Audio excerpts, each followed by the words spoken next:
To Politics Done Right. I am your host, Egberto Willies. This is a progressive program that will take the mystery out.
You guys have said you close the door on supplying combat aircraft to Ukraine.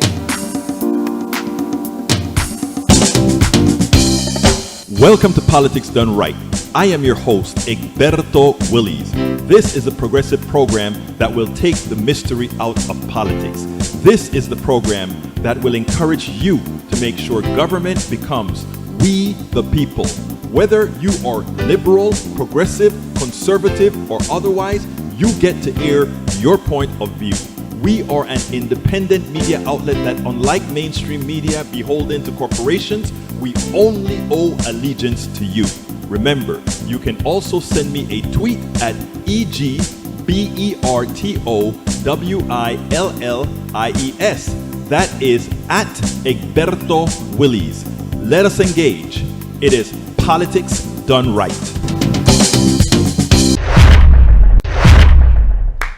folks, welcome to one more edition of Politics Done Right. I'm Egberto Willies, your host. Thank you so kindly for being a part of the show. We're going to have a great show for you today. I'm sorry that I am late, but my God, I was on a journalism Zoom with over 71 different journalists, different operations like KPFT and WBAI and all these other stations were on, and we were discussing how to make the media more democratic and all those particular issues. And I'm trying to get out of there, and at the same time I'm trying to build a program. It was hard as hell to do it at the same time, and then you know how that goes. You try to put your mind on several things and you run into problems. Anyway, we have Michael Rudnan, welcome aboard. Yvette Avery Herod, good afternoon. We'll talk later on tomorrow. Michael Rudnan is still here. We have ABQ Bridge MCP, says APDR Posse, Paul Fleming, welcome aboard. We've got Leffler, Sylvia Leffler, welcome aboard. We're going to have a great show for you. Egberto, the topic of corporate price gouging amidst a crisis is one you cover often, and you have the same solution that Bernie would propose. This should get more coverage, and we are going to talk about that today. I want you to hear what one of Obama's economists, another neoliberal, had to say. Larry Summers. I made the tape. It boiled my blood, but we'll talk about that. Progressives denounce big oil for shamelessly price gouging amid Ukraine war. Reps Pramila Jayapal said, now more than ever, we can see why it is essential to double down on our transition to renewable energy and not be reliant on dictators for our energy needs. We applaud the president's call for investing in renewable energy, not only to keep gas prices down, but also to increase America's manufacturing power and deny countries like Russia the means to leverage fossil fuel exports against our countries as it carries out wars of aggression. And it's deeper than that. Yvette Avery says, afternoon all. Michael Rudden also says, Bernie Sanders tweeted, oil company revenue since last year, Exxon up 57%, Chevron 84%, Shell 49%, BP 45%. We cannot allow big oil companies to continue to take advantage of the war in Ukraine and inflation to make huge profits by jacking up gas prices. We need a windfall profit tax. We need to take it back. Remember what this is. This is using the current build of our economic system to pilfer the average American. Oh, they like to say it's the market, it's supply and demand. Yeah, they're correct. But if you have an economic system that is based on that, and you don't have backflows to prevent the few who control your commerce to pilfer you and take all of your wealth away because they can, they will. And that is exactly what we see happening today. I'm going to point it out in the form that Summers talked about, and the title of that video that I did should say it all. But we'll talk about that later on. Michael Rudden says, Elizabeth Warren tweeted, Putin's war is causing gas prices to rise, but this is no excuse for large oil companies to pad their bottom line with war fuel profits. Senate Democrats are watching closely and already working on a windfall profit tax. We don't only need a windfall profit tax on oil, we need it through the entire chain. Let's see, Yvette Avery has Atlanta Airport blog. Delta pilots plan to picket at airport over staffing issues. That's an interesting thing. That will be great. Continuing. One more tweet from Bernie Sanders. If there's one thing to learn from this horrible crisis, it's this. We must end our dependence on big oil and authoritarian regimes for expensive fossil fuels that are destroying the planet and harming our economy now more than ever. We need a Manhattan Project for renewable energy, and it's deeper than Manhattan Project. We need a revamped economic system that's not biased towards those with capital who in times of need have the opportunity to pilfer us all. All of us are enslaved right now. We got to go to work. We have to do these things. We are enslaved to these companies that will say, you know what, because there is a supply issue, they claim we can charge as much as we want for that gas. And you know what? That is taking your money away. Understand this. Back during the pandemic when nobody was driving, they had so much oil in storage, they had nowhere to put it. They had to pay people to take the oil. In other words, they were taking oil out of the ground because they had to. They couldn't just stop the pipe, so the flow kept coming. And then they said, oh, where are we going to put this oil? Well, guess who? The people who could store oil, anybody who had storage space, could say, oh, I'll take your oil, but you're going to pay me because I really don't want it. But if you want to store it here, you're going to pay us to store your oil. Right? And now these guys are trying to recover all those costs. Do not believe this damn scarcity thing. And you know, the corporations who control all the basic supplies, all the basic source resources, are the ones that are going to hurt all the mom and pop stores. And all the mom and pop stores that are going to suffer, that's going to have to raise prices on you, that's known as inflation, but they are not going to have choice. So you go to your dollar store or these other stores around, not the dollar store, that's a crook. But you go to all these other stores that are having the little diners or little coffee shops that have to raise their prices. They are constrained by the evil that is the corporate structure that is pilfering you with these rates. They have to pay all these rates over and over again. Look at what Shell did. Shell just go ahead and buy a whole lot of oil on cheap oil from Russia? Do you think you are going to see the cheap price that Shell paid for that oil? No, you're not. They're going to say, hey, supply and demand, and we can offer whatever the market will bear. That is capitalism. Whatever the market will bear. And the market will bear your total income, your total savings, and your credit worthiness. And when you are up with all of that, that's the only cue that they have, that we have to drop prices unless you take it away. You take the pilfer away. And that is what has to be done. You've got to take the pilfer away. We have got to start getting the pelotas. We have start getting the pelotas to do what is needed. Thank you for giving me that Bernie tweet. I think it's most prescient. It is most important that we follow the lead of brother Sanders, because what he's saying is not only fact-based, it's accurate. These are things we have to do, and that there will be some apologists. You know, these people who suffer from the that syndrome, that are going to say, well, you know, the reason why it's Bidenflation and all these guys, you know. But, you know, we have to simply disregard those people, completely disregard them, and do what we know has to get done going forward. Bridge MCP, welcome aboard. Paul Fleming says, checking in. ATL, checking in. Welcome, brother Paul Fleming. Great to see you here. Great to see you here. Continuing with the program, para ver qué más tenemos aquí. Bridge says, yeah, I thought of adding the Michael Rudnan. I don't know what you're saying there, Bridge, but I know it's saying something there. All right, yeah, overwhelming, but did y'all wear your glasses? I got my glasses here, but it's dirty. I got to clean it or else it's going to be worse. Egberto, man, who chases two rabbits catches neither. Huh? Egberto, man, who chases two rabbits catches neither. Larry Summers is one of those responsible for the 2008 financial crash and its aftermath that resulted in two big jail banksters. Personally, I don't want to hear what he has to say. No, why we need to hear what he has to say? Because he represents the democratic neoliberals. And we will have a tendency to look at Larry Summers and say, oh, he cannot be a bad guy, because remember, that's Obama's guy. Alistair Waters, welcome aboard. Alistair, how are you doing today? Sylvia Leffler, welcome aboard. Tom C. says, per Huffington Post, consumer prices in February increased 7.9% compared to a year ago. At the same time, the top 30 major industry companies raised prices and collectively boosted profits by $100 billion. Exactly.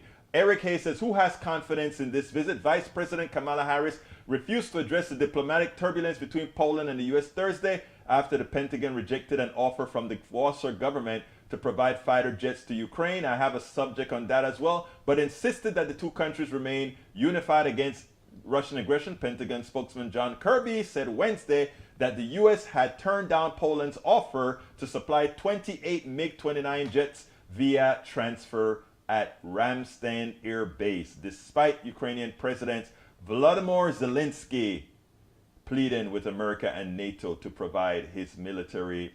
I am going to address that one first. I have a video for that. I'm glad that you brought that up. And all the other messages, please keep putting your messages in there. But what I want to do is, I think this is the one here. Bear with me 1 second. I want to play the right video. I want to cue it up. You know, McCall is the expert on. Let's back up here. All right. Let me give the cue up first. McCall is the expert on Russia. He has a lot of friends in Ukraine, and he says he completely agrees with Biden's policy so far, which says we are going to do what we can, Stinger missiles, etc., to help Ukraine win the battles against Russia. But when it comes to having Polish airplanes come to a U.S. base in NATO, and then at that U.S. base, you get maybe Ukrainian pilots to fly these airplanes away from the base into Ukraine and then fight the Russians, that may lead into a escalation of the war, because Russia could use that as an excuse to say, you see, NATO is involved with aggressive. When we say aggressive, we mean not defensive, but offensive action in the war between Ukraine and Russia, and bringing them into the war. That's what McCall agrees that we need to be careful in this respect. They ask, well, wait a minute, we're giving them Stinger missiles, we're giving them all of these, which are all defensive weapons, right? Now, once MiG-29 is in the air, we know it's only there to protect the airspace of Ukraine, but they come close to some other border area, and Russia would say, that's an interference. And we're missing the possibility of nuclear war here. We have all these people that are filled with testosterone, all these guys, they're ready to go blow. We need to check Russia. One of the reasons I've always said we need to have more women in power, because there's something dangerous about testosterone. When you don't have the mental capacity to control testosterone, testosterone can be a poison. It can be something that makes you mad. If you don't, right now, as it turns out, that is what has happened to Putin. He's testosterone-induced, close-cycled madness. And you want Biden to exhibit that behavior as well? Some of the reporters seem like they're mad. I want you to listen to this one here, and it is so important because I love the way Jen Psaki handled it. Because these reporters who've never served the time in office, who have never really gone and had anything other than some elitist education, think they know what is best for us all. In this case, I've got to say, thank you for saner minds. Because the one thing we have to be in this time is very, very careful. So what I want you to do is listen to this tape, then we'll take it on the other side. You guys have said you close the door on supplying combat aircraft to Ukraine right now, the transfer of MiGs. We heard from the Pentagon, your colleague there, John Kirby, said it was high risk. Mitt Romney today said there was a sentiment that we're fearful about what Putin might do and what he might consider an escalation. It's time for him to be fearful of what we might do. Why is it not a risk, a higher risk, to wait? To wait to what? We're not supplying, to not act in providing MiGs to the Ukrainian country. We said that's a high risk. Why is that a higher risk than not providing them? We're already witnessing civilians die as we speak. Well, I would say what our assessment is based on is how to prevent a world war here, Peter, which is a significant weight that the intelligence community, the Defense Department, and the President of the United States weighs at every moment in time. And they weigh, and I would note that that there was also I thought, a very interesting comment that was made that is important, I think, for people to understand how we look at this, which is that there's an escalation ladder, right? And there's a difference between an anti-tank weapon, a shoulder-fired missile, an aircraft, and a fighter jet that could cross a border and actually conduct operations on Russian soil. So how we assess things is what kind of assistance can we provide that will be the most impactful, if humanly most impactful in protecting, defending, providing assistance to the Ukrainian people as they are fighting courageously and boldly. We are also trying to prevent ourselves from taking steps that would be further escalatory. I don't think we have held back in any capacity in providing assistance, having the backs of the Ukrainians, but we are not going to do things that we think are not in the interest of the United States or our NATO allies, and that is where the bar is for us. And you know, that is not too difficult to understand, right? That is measured, that is using your mind, that is saying we are going to do absolutely nothing that Putin can use to create a bigger war. That's responsible. People say, oh, but look, there are kids, there are children that are dying in Ukraine. And that is true. There are women and men that are dying in Ukraine. Russia is doing all these things. How many people are going to die if we allow this guy an excuse to escalate? Quite a bit more, right? Responsibility is not easy. This testosterone and I only gave you a piece of what that particular silly reporter was talking about. But there was a time that he actually got pretty rough with Jen Psaki. And you know Jen is the ultimate in diplomatic as she sliced you to smithereens. She's cutting you by a million slices and you don't even know it. Well, the reporters, that is. And that is all she had to do as he was sort of getting all perturbed. She looked at him and she said, no, this is what we are doing. And she explained what we are doing, which made a hell of a lot of sense more than these testosterone-driven reporters, testosterone-driven Mr. Romney saying, it is time, we are acting like we're scared of Putin. It's time to let Putin be scared of us. That sounds good. But Putin isn't about being scared. Putin is doing anything to stay alive. He wants to, right now, he has put his country in dire straits. And there's a good possibility that there will be a coup in the in Russia.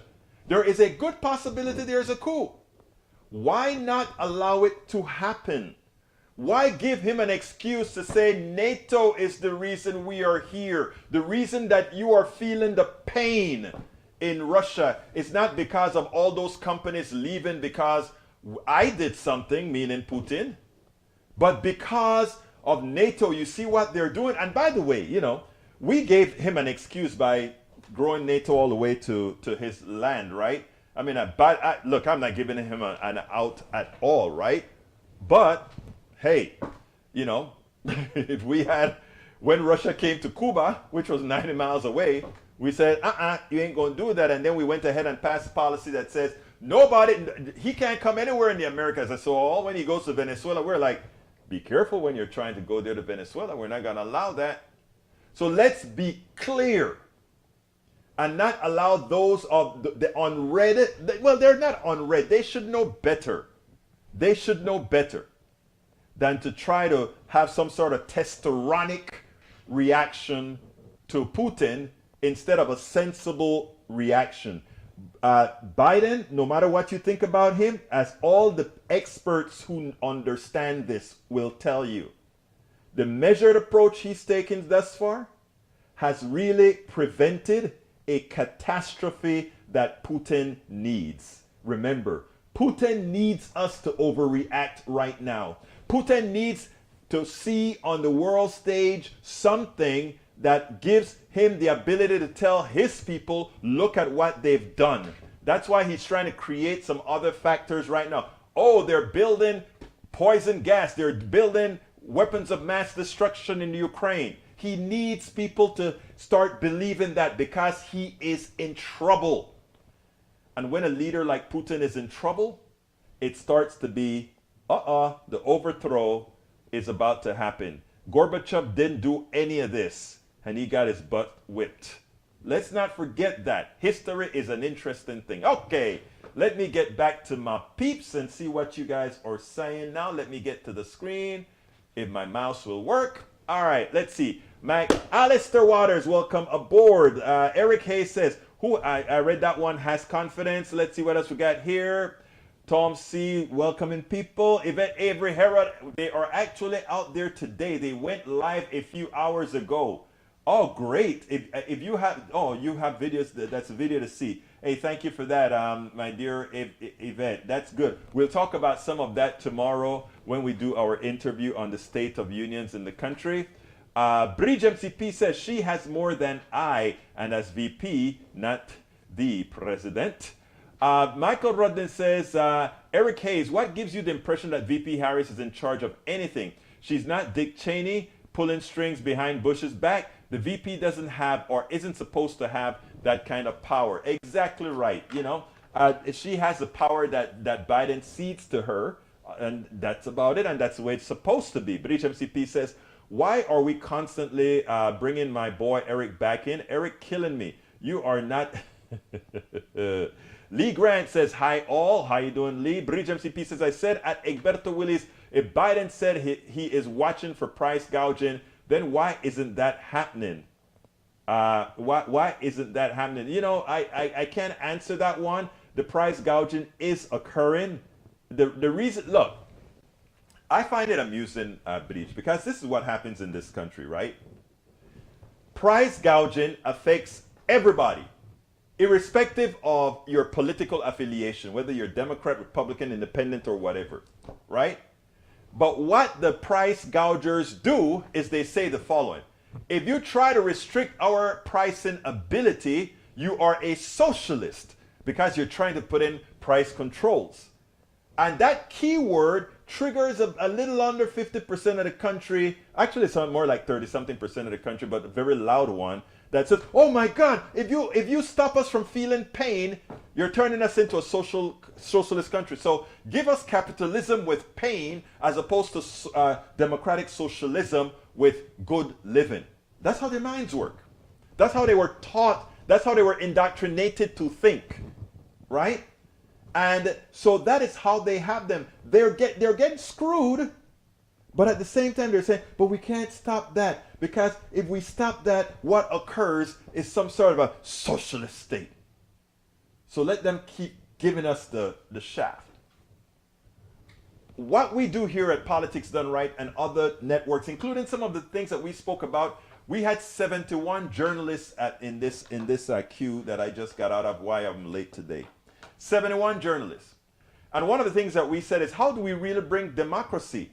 Because those people who don't want to stop the price gouging, they're not living in a democracy. They perceive themselves to be in a democracy from the indoctrination of an oppressor. But they don't see it, because there are other things that are pulling their strings. E2247 says, gas we buy at pump today was bought 2 or 3 months ago by the stations that are gouging us at the pump today. Exactly. Exactly. Rag paper, New Yorkers know it. Bridge MCP Lee Grant says, a plane swap with Poland is sticking a toe into World War III. Wow. If you're not being tongue-in-cheek, Lee Grant, think about the commonality we just shared. That is so true. Mad like a Klingon, according to Bridge MCP. Oh my God, Jen, that was so funny. Yes. Okay. Kathy Courtney says, good curating and compilation. Thanks, Egberto. Michael Rudden says, if one of those Polish MiGs given to the Ukrainian forces fly into Russian airspace, that gives Putin an excuse to launch some devastating retaliation. Thank you, Rudden. You hit the name on the head. Melanie Keelan is here with us, and she says, I'm arriving late, but I'm here. Evening all. You're here. That's all that's important, my dear Keelan, Melanie. Carl Cox says, mega businesses, oil companies in this likes are thugs similar to organized crime families. They're worse than organized crime because they are doing it with legal sanction. They don't murder people who are a threat to them like the mob does. However, they do bribe public officials. Daniel Edo says, I agree with Egberto and his take on Ukraine. It feels like there are irresponsible people on both sides that are flirting with global war. Very dangerous. Exactly, Daniel Ledo. Wow. You don't know. I mean, I'm scared when you tell me that you agree with me, but you did tell me about we had congruency with the Ukraine policy. Let's see what else we have here. We have Bridge MCP says, we gave Russia Gorbachev. They paid us back with Trump. Now we have Putin. Stalin, I love that one, Bridge. Stalin busted a dam and thousands of Ukraine people died by intentionally flooding in World War II. So is history repeating itself? I don't know. Daniel Edo says, replying to Daniel Edo, Eric Hayes, good question. I'm afraid it is a moot at this point. The propaganda points to the decision as already made by the elites. They want war. We are just wanting on the Gulf of Tonkin to kick off a fun. No, we don't want war. And I think enough sensible people know that this is a dangerous war. John Gornick says the current price gouging is another example of disaster capitalism, as was beautifully illustrated by Naomi Klein in her book Shock Doctrine. I read that book. I don't get a chance to read a lot of big books because there's so much to do. I read that particular book. Well, I scanned that book. I bought the book and I read it real fast, which means I read about the Chicago Boys. I read about what they did in Chile, in what's the other one? Chile, Argentina, and all these other places, and then went across the Pacific Ocean, etc. Very good book, Shock Doctrine. You guys should get it. But so yeah, that stuff about disaster capitalism, it's called disaster capitalism, but I just look at it simply as capitalism. Any system that is defined the way we have it defined, we're gouging for gas, meaning again, we are taking the wealth away from people. And it's legal. It's how capitalism works. Okay? That we are paying $4.50 a gallon, it's okay because the system says that we will do whatever the market will bear. And their God, their new God, Milton Friedman, said the same. He said, you have no social responsibility, capitalism. Your sole responsibility is to the well-being of your shareholders, to maximize the profits for your shareholders, to maximize the bonuses for your executives, which is the bleed off from maximizing your profits for the shareholders, which means taking the monies away from those without power. And you know who has no power? Remember the story I gave you guys about when I sold all those licenses to Boeing and realized, oh my God, Boeing was willing to pay anything for those licenses, right? Because they knew ultimately they would pass that cost directly down to those without pricing power, the average person that is flying on a plane. Chile, Peru, Argentina, and Brazil. Exactly right. So it's important that we get it. It is so important that we get it. Okay. I want to bring to you another story. And it has to do with Larry Summers. Larry Summers worked for Obama. When our great Democrats were out there pushing a $6 trillion bill, he wasn't for it, others were. Okay? Wasn't for it. He was concerned of an overheated economy. Even though the way we were going to get to these $6 trillion was to take the money away in the different forms of them. Look, we don't complain.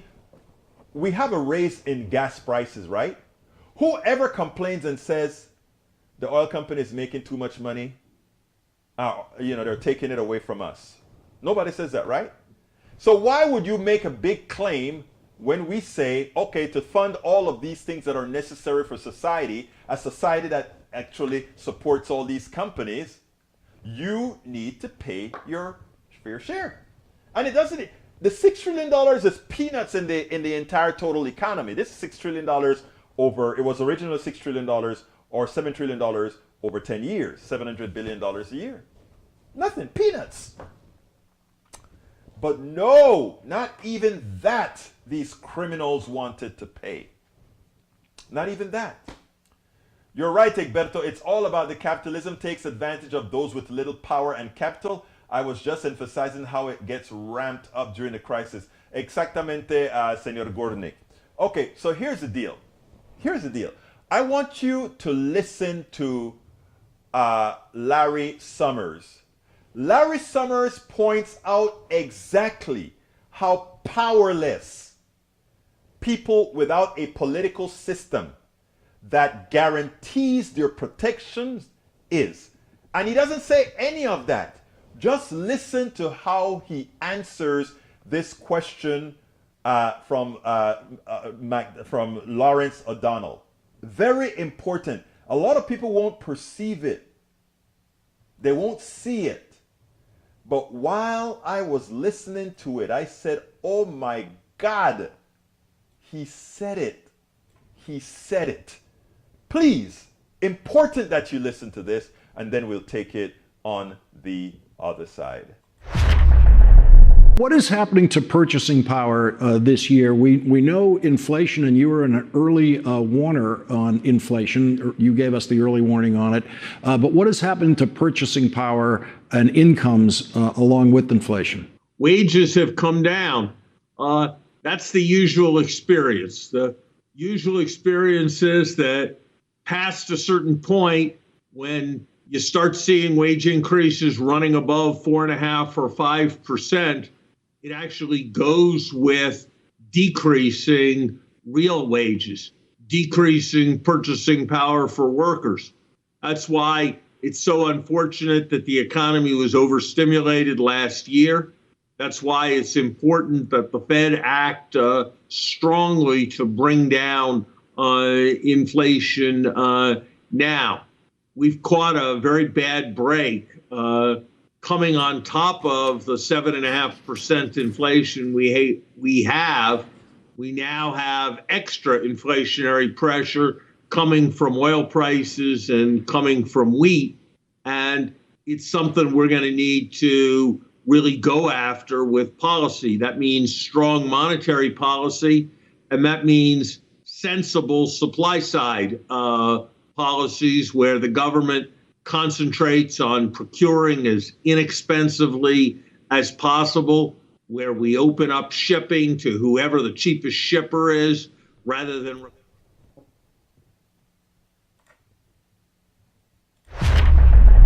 I also wanted to ask you about comments that Representative Matt. What is happening to purchasing power this year? We know inflation, and you were an early warner on inflation. You gave us the early warning on it.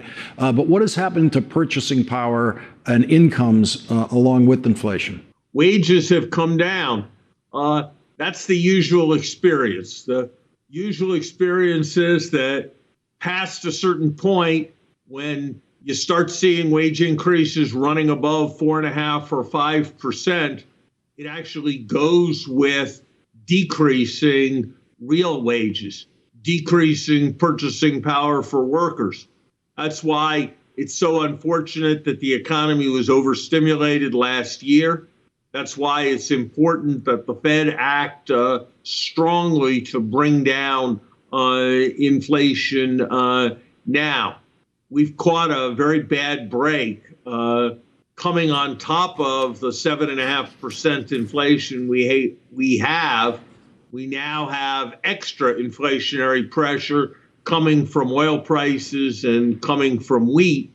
And it's something we're going to need to really go after with policy. That means strong monetary policy, and that means sensible supply side policies where the government concentrates on procuring as inexpensively as possible, where we open up shipping to whoever the cheapest shipper is, rather than require that it be an American shipper carrying oil, for example, from Houston to the East Coast of the United States. That we, yes, absolutely look after childcare, but we focus on making sure that we're doing as much as we can for children, not for childcare providers. We can contain inflation, but it requires focusing on containing inflation. We spend a. All right. There was so much. First of all, sorry for the mistake there, but there was so much in that piece, and he almost had a list of things that he needed to say to prepare the ethos into the destruction of the basic rights of the American worker. Let me first detail a few things. Because of the war in Ukraine, Ukraine is a part of the wheat basket in Europe. They're not going to be able to plant.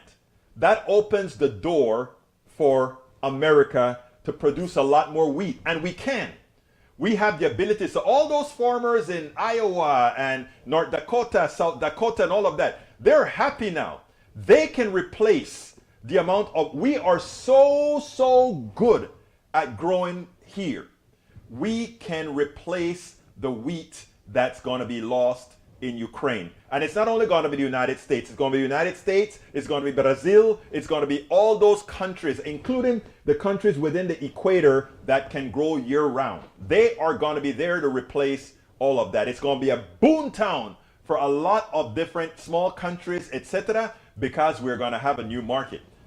But here's what that means, though. You see, when the wheat was created in Ukraine, it didn't have to be shipped, right? It was either going over land, through the Black Sea, all that sort of stuff, right? But these guys are preparing the landfill, and most Americans who listen to what Larry Summers said don't understand that because they're not following this type of politics. Here's what goes on now. You notice how he brought up the shipping, and he said you're going to have to use the cheapest shipper leaving the U.S. port, because we have laws where if you're shipping to a U.S. port, right, you have to use U.S. shipping, that sort of a thing. I don't remember exactly how the law is written, but he wants to open the door so that all this shipping now, we can go to the cheaper person, the cheaper company, not that American company, because there's going to be a lot more stuff shipping all over the place because of Ukraine's war. Oil and wheat. So did you ever wonder why did shipping just come into play? Why did he talk about ships? We're talking about inflation and all of that, but he wants to hit that now so Congress can start thinking about changing those rules, those laws that force longshoremen and all these other people that are dependent on us protecting our shipping industry. So he got it in. The next thing he got in is he went ahead and he pointed out, hey, we overstimulated the economy. What he wants to make sure is no windfall profit tax, man, no windfall. He wants to make sure that you can't take that money and give it back to people because the economy is already overstimulated and they're going to spend it, not telling you that it is a swap. It's taking the money out of the hands of those who stole it legally and putting it into the hands of those who earned it legally, and it was taken from legally, right? He also talks about that inflation and wages. He told an unfortunate and inconvenient truth. You can ask for wages and we'll just take it back with inflation. You know why? Because we can. You go ahead and ask for $15 an hour. If you ask for $15 an hour, we make inflation rate 7%. And you know what? We take back more than the wage increase in the long run. That is capitalism at its best. It is saying we with capital run everything. And if we don't learn these things now, we will continue the cycle over and over and over. They make it believe like, oh, this is Biden. This has nothing to do with Biden. Larry Summers is a neoliberal Democrat. Let's get this clear. Understand that the system is there to make you an indentured servant. You are there to serve the few. And until you understand that you have to be the chosen ones who make it into that 10% of the managerial layer, there's a special class. Those that have small businesses pay the price of inflation and all of that, but they're still at that in that 20%, between that 20% and 1%, right? They still live in there, but they work, they earn their keep. They're not the capitalists who just make their money off of paper or off of the labor of others, right? Let's understand this, people. So when you are there carrying the water for the corporate structure, when you're there saying, oh, you are a damn socialist, as opposed to a democratic socialist, when you are there making those statements, understand Larry Summers. He just said within that one piece everything you need to know. One, I don't care if you get a wage increase, we're going to take it away with inflation. When it is time for us to change around shipping around the world, Ukraine means shipping by wheat's going to move around, oil's going to move around, and for those places where we are using, where we have to come to a U.S. port, we want to get rid of all the protection longshoremen and the shipping industry in the United States have. We want to get rid of those regulations. And we don't want any more overstimulation. In other words, yeah, we took back our money with inflation. We don't want you taking that inflation away from us. Remember, the inflation will realize itself as excess profits in their coffers. And when we try to take it away and put it back into the economy, because again, you took it, they don't want the Jones Act. Thank you about it. It's a Jones Act. They don't want that. So people, the reason they can get away with this, the reason Bernie Sanders and Elizabeth Warren and others don't get traction is that we haven't made this aware to many people who don't understand. They're carrying water for the person who has the chain around their necks because they just don't believe they could possibly have the chain around their neck. Egberto, that managerial class that's doing fairly well in this economy is under 10% of the American people. That the 9.9% is the new American aristocracy. So you understand what I'm saying. You understand what I'm saying. So let me get back to my peeps here. Oh, you know what? I need to do my video on the on my books, and then we'll go ahead. And by the way, I talk a lot about this in my books.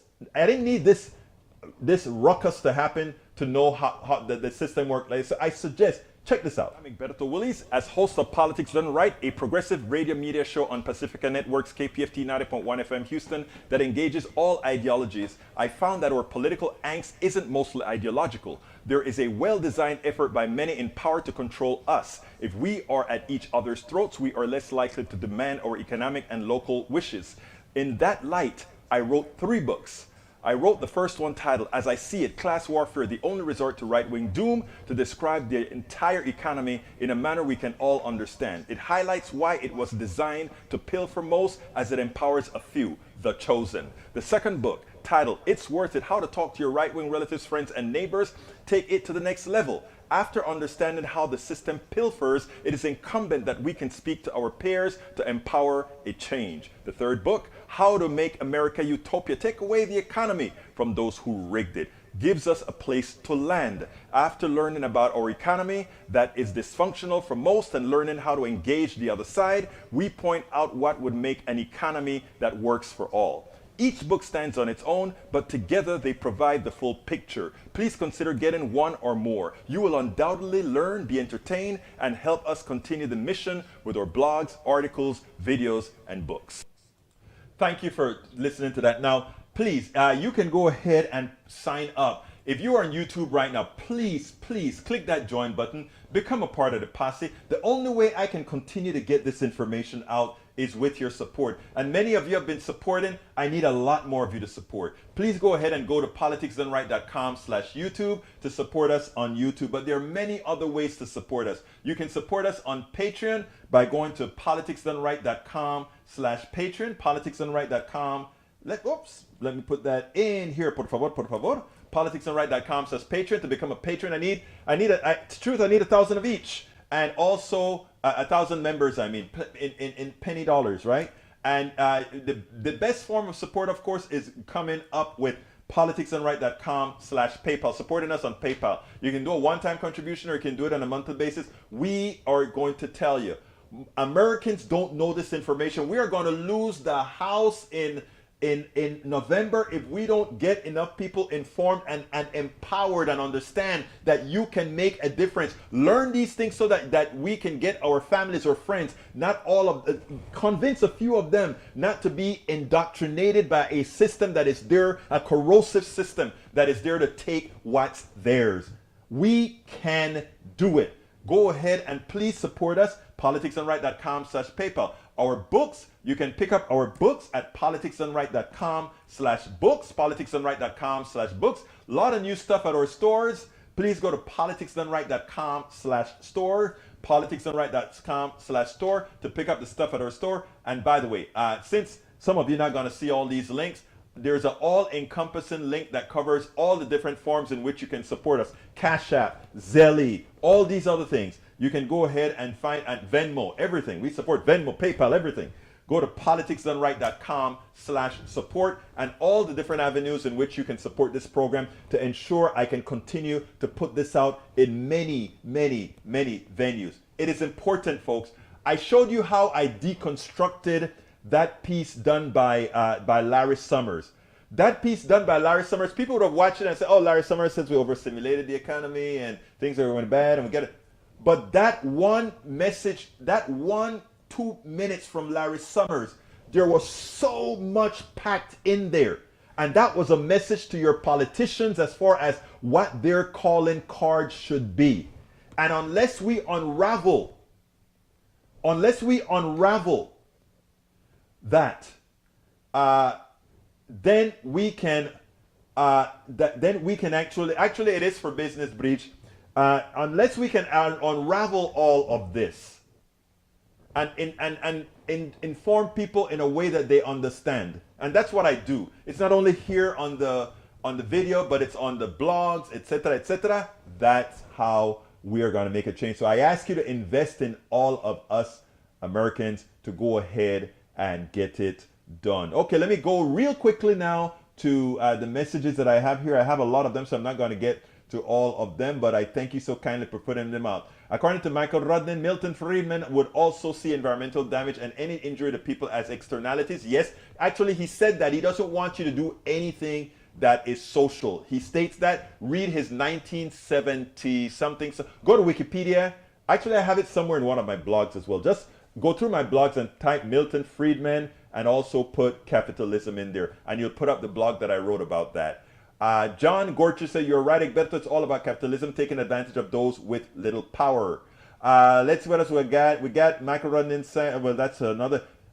History from Ledo. History tells us pretty definitely that the current conditions globally provide ample impetus for the elites to manufacture a big war, solve so many problems for them, and promises massive opportunities to transform in the aftermath. War is coming. I recommend you prepare your mind for massive changes. I don't know if this is the one. I mean, first of all, I agree with most of what you said there, Daniel. If we can get some disruptions, the elitists will do just fine because they're going to be nowhere close to a gun. Nowhere close to a gun. And Daniel on a roll today, Bridge MCP says, because he's making a hell of a lot of sense today. Absolutely so, brother Ledo. Carl Cox says, Larry Summers also opposed consumer rights. He and other economists, not all economists, oppose individual. You know, I have I'm setting up another interview with Richard Wolff, economist Richard Wolff. I sent him a note, and I sent him a direct email, and he gave the email to the secretary, and she wrote back and said, "Hey, the man's on vacation till April. I really wanted to get him now, but he's on vacation till April, so I will get him in the first week of April to come and have a conversation with us again. A very important conversation. I may go pick up a more standard economist, like I don't know. I'll take a look and see what I'll do." Continuing with C, good for ADM and the likes, but not good for family farmers. Well, I mean, the family farmers can actually get a foothold because ADM, while it has a lot of massive contracts, etc., there's a lot of field out there that ADM doesn't control. Farmers, hey, where's Mike Cisak and all these guys that are out here that are farmers? It is your time to take advantage of Putin's war. You can make some money on Putin's war. Wow, wow, wow. All right, Bridge MTP says, Egberto Willies, war is money and death, but the death is not from the people making the money, so they don't care. And that is such an important statement. Folks, again, please go ahead and go to politicsdoneright.com/PayPal, politicsdoneright.com/PayPal. Support us. We need your support. We can only do this informed. If you just came to the program late, go ahead and restream the program or restream the different outtakes that I'm going to put of this program on my site, because it is important, it is imperative that we understand this stuff, because many don't. Like I said, when you heard Larry Summers talking there, he was talking in parables. He was talking in parables. He was talking in parables. I have another video. How much time? Don't have enough time for it. It's, let's see, it's, how much is that? No, I don't have enough time for that. Anyhow, so I'll just go ahead. I'm surrounded by small farmers. I am being educated on their hardships. Exactly, it's not their fault. The problem is that they serve the wrong master. They've been fooled into believing, and that is the fault of Democrats. Democrats don't go out there and say, we are a natural alliance because we care about you. We care about your health care. We care that you don't get poisoned by the fertilizers that you use. We care that those seeds that they manufacture to ensure that you always have to buy the seeds from them. I cover that in my book As I See It. Farmers get screwed by the capitalist system. The capitalists get scientists to create seeds that can only be used once. Once the product comes out, the seeds cannot fertilize themselves into a viable crop. So you have to go back to these people who have a viable, the way they design the seeds, they have certain breeds that breed the seeds that cannot rebreed. So you go to ADM and all these guys, they own the seeds, they own the copyright, the intellectual property for those genes. And the farmers, when they used to plant their corn, they would keep maybe 1% of the crop in seeds, and the next year they go plant those seeds. Well, you know what happens? They can't do that anymore. Because here's what, and this is the funniest part about it, not funny, it's sad. This farmer decided he was not going to use these genetically engineered seeds. He was going to plant his own. And that's what he did. Every year he planted his own. But the field next to him used genetically modified seeds. So the pollen from the genetically modified seeds, it moves in air and it pollinated some of his plants. ADM, or whatever the name of the group, sends his people out. Hey, tell Ash to keep on moving forward. The turtle wins the race. She's going to thank you. Anyhow, the seeds get pollinated. Team Ashley Strong from Nanette Birdsmith. Thank you, guys. The seeds gets pollinated by the other field, the guy who bought the seeds. And then the corporation sends its people out to check the crop of the field next to him. And when they check the crop, they notice that that year's crop was genetically modified with the gene found in the neighbor's field. And they take him to court. You have got to pay me for your crop now, because you used our seeds and you didn't buy it. The guy said, I didn't use your seeds, I used my own. If there's some genetically modified seeds in my stuff, it's because of the pollen that blew over the year before, which made my seeds genetically modified. I wanted that farmer to sue the other guy for messing up his field. Folks, it is so important for us to educate people on these issues, and we can only do it with your support. So please remember to go to politicsdoneright.com/support, politicsdoneright.com/PayPal, and support the program, because that's the only way we are going to keep everybody informed. My name is Egberto Willies. This is Politics Done Right, and you guys know how I end this baby. I am what?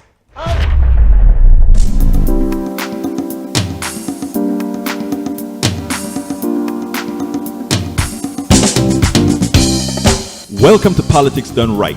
I am your host, Egberto Willies. This is a progressive program that will take the mystery out of politics. This is the program that will encourage you to make sure government becomes we the people. Whether you are liberal, progressive, conservative, or otherwise, you get to air your point of view. We are an independent media outlet that, unlike mainstream media beholden to corporations, We only owe allegiance to you. Remember, you can also send me a tweet at EGBERTOWILLIES. That is at Egberto Willies. Let us engage. It is politics done right.